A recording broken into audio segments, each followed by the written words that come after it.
these are just perhaps just short questions, if you don't mind taking a couple.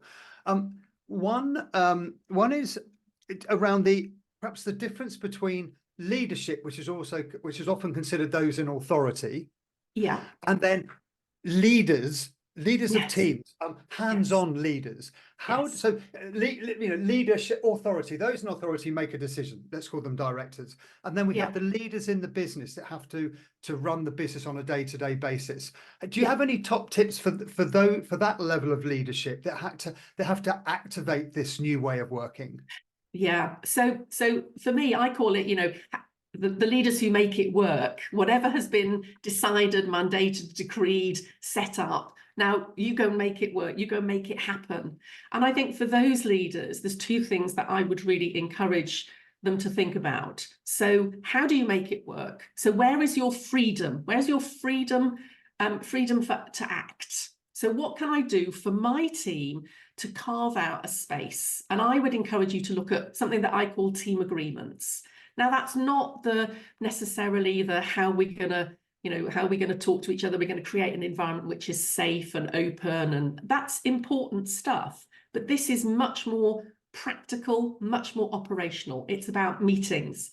It's about how often do we physically come together? How many meetings do we have? Can we introduce meeting-free days? When do we come together in person? When do we work in a virtual meeting environment?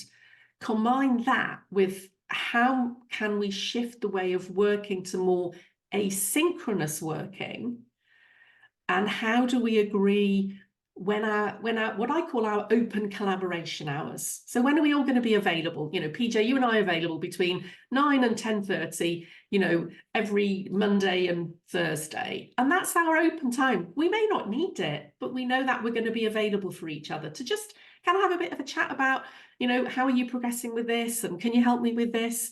So we need to be perhaps a bit more planful and structured than we have done in the past, because it helps me concentrate on the stuff that's really important for me to deliver, where I really don't want to be disturbed. It helps us know when are we going to come together and when are we going to meet up in person.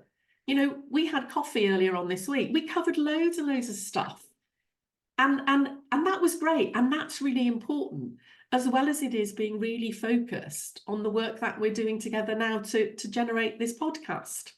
So team agreements is a really helpful way of making stuff work, because it's the localized things, and you can then start to change some of the rituals and habits and behaviors.